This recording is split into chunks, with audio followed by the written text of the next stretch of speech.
एक ऐसा सा म्यूचुअल फंड है जिसे इस बात से कोई फर्क नहीं पड़ता कि मार्केट किस तरफ जा रहा है, ऊपर नहीं, नीचे भी नहीं, ये चुपचाप दोनों तरफ पैसा बनाता है। आज हम समझेंगे आर्बिट्राज फंड, वो फंड जो देता है एफडी जैसा सुकून और इक्विटी जैसा टैक्स फायदा। चलिए सबसे पहले इसकी मैकेनिक्स समझते हैं। आर्बिट्राज फंड एक सिंपल काम करता है। ये कैश मार्केट में एक स्टॉक खरीदता है और उसी सेकंड वही स्टॉक फ्यूचर्स मार्केट में बेच देता है। यहाँ खरीदो, वहां बेचो, दोनों पोजीशंस एक साथ लॉक। मान लीजिए एक स्टॉक कैश मार्केट में 100 रुपए का है और उसका फ्यूचर 100 रुपए 50 पैसे का। फंड वो शेयर खरीदता है और फ्यूचर बेच देता है। वो 50 पैसे का गैप लॉक हो गया, गारंटीड। फर्क नहीं पड़ता अगर कल स्टॉक ऊपर जाए, फर्क नहीं पड़ता अगर वो क्रैश हो जाए, स्प्रेड ऑलरेडी कैप्चर हो चुका है। अब इसी छोटे से स्प्रेड को 100-200 स्टॉक्स में मल्टीप्लाई करिए हर महीने। यही है आर्बिट्राज फंड का पूरा इंजन। और अब एक रेगुलेटरी ट्विस्ट समझिए। सेबी का रूल है फंड को कम से कम 65% इक्विटी और इक्विटी डेरिवेटिव पोजीशंस में रखना जरूरी है। यही रूल इन्हें इक्विटी फंड की टैक्सेशन देता है, जबकि स्ट्रैटेजी खुद ऑलमोस्ट पूरा हेज्ड होती है। चलिए इसको एक कहानी से समझते हैं। मिलते हैं प्रिया से, उम्र 29 साल। अभी अभी मिला है उन्हें 5 लाख रुपए का ईयर एंड बोनस। ये पैसा उन्हें 8 महीने में वापस चाहिए घर के डाउन पेमेंट के लिए। इक्विटी म्यूचुअल फंड्स उन्हें बहुत रिस्की लगते हैं। पहला ख्याल, एक फिक्स्ड डिपॉजिट 7% पे, सेफ, प्रेडिक्टेबल, जाना पहचाना। लेकिन प्रिया 30% टैक्स ब्रैकेट में है। एफडी का इंटरेस्ट उनके पूरे स्लैब रेट पे टैक्स होता है। 2 परसेंटेज पॉइंट से ज्यादा रिटर्न सिर्फ टैक्स में चला जाता है। क्या कुछ ऐसा नहीं है, वो सोचती हैं, जो एफडी जैसा सेफ हो पर उससे अलग टैक्स लगे? उसका जवाब जानने से पहले एक जरूरी बात, ये वीडियो सिर्फ एजुकेशनल पर्पस के लिए है, इन्वेस्टमेंट एडवाइस नहीं है। Mutual fund investments market risk के सब्जेक्ट हैं। Past performance future returns guarantee नहीं करता। इन्वेस्ट करने से पहले हमेशा एक सेबी रजिस्टर्ड फाइनेंशियल एडवाइजर से कंसल्ट करिए।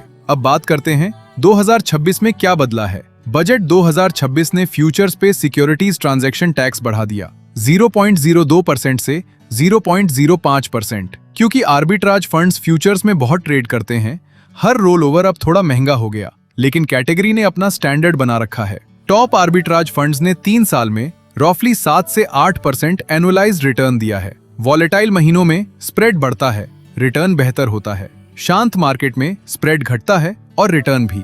अब बात करते हैं उन रिस्क्स की जो कोई नहीं बताता। Risk number 1, spread compression. जितना ज्यादा पैसा सेम अपॉर्चुनिटी के पीछे भागता है, उतना ही रिटर्न पतला हो जाता है।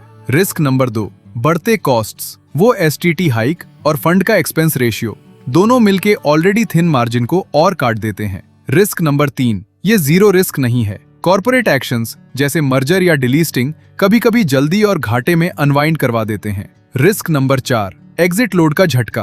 15 से 30 दिन के अंदर रिडीम किया तो एग्जिट लोड लगता है। इससे शॉर्ट टर्म यूज का पूरा फायदा खत्म हो जाता है। तो ये किसके लिए सही है? अगर आप बोनस या लंप सम 3 महीने से 2 साल के लिए पार्क कर रहे हैं, अगर आप 20 से 30% टैक्स ब्रैकेट में हैं, अगर आपको लो वॉलेटिलिटी चाहिए बिना इक्विटी टैक्सेशन छोड़े, तो आर्बिट्राज फंड जरूर देखने लायक है। और किसके लिए ये सही नहीं है? अगर आप लॉन्ग टर्म वेल्थ बनाना चाहते हैं तो 7-8% आपको वहां नहीं ले जाएगा। एक इंडेक्स फंड या डाइवर्सिफाइड इक्विटी फंड टाइम के साथ कहीं बेहतर कंपाउंड करेगा।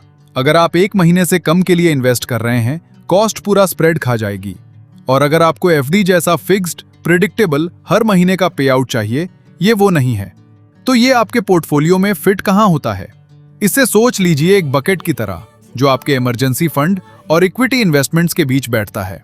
एक कंजर्वेटिव इन्वेस्टर 10 से 20% यहां पर कर सकता है डेट सब्स्टिट्यूट की तरह। एक मॉडरेट इन्वेस्टर शायद 5 से 10% टैक्टिकल पार्किंग के लिए। एक अग्रेसिव इन्वेस्टर शायद 0 से 5% सिर्फ आइडल कैश के लिए जो दोबारा इक्विटी में जाना है। अब वापस चलते हैं प्रिया की तरफ। वो अपना 5 लाख रुपए का बोनस एफडी की जगह आर्बिट्राज फंड में डाल देती हैं। 8 महीने बाद वो रफली 7.4% एनुअलाइज्ड बढ़ा है।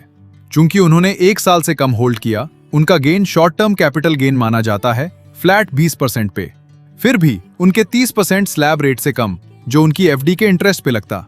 उनकी फिक्स डिपॉजिट टैक्स के बाद रफली 4.9% देती। उनका आर्बिट्राज फंड टैक्स के बाद रफली 5.9% दे रहा है। पूरा 1 परसेंटेज पॉइंट ज्यादा सिर्फ अपने पैसे के लिए सही कंटेनर चुनने से। चलिए की टेकअवेज लॉक करते हैं। Arbitrage funds cash future spread lock करते हैं। मार्केट किस तरफ जाए फर्क नहीं पड़ता। इन्हें इक्विटी फंड की तरह टैक्स किया जाता है, 20% शॉर्ट टर्म या 12.5% लॉन्ग टर्म। 2026 के एसटीटी हाइक ने कॉस्ट बढ़ाया, फिर भी कैटेगरी 7 से 8% एनुअलाइज देती है। इन्हें शॉर्ट से मीडियम टर्म पार्किंग के लिए यूज करिए, लॉन्ग टर्म वेल्थ इंजन की तरह नहीं। और इन्हें फिट करिए एक बकेट की तरह अपने इमरजेंसी फंड और इक्विटी पोर्टफोलियो के बीच।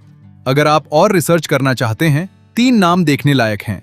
कोटक आर्बिट्राज फंड, कैटेगरी का सबसे बड़ा फंड।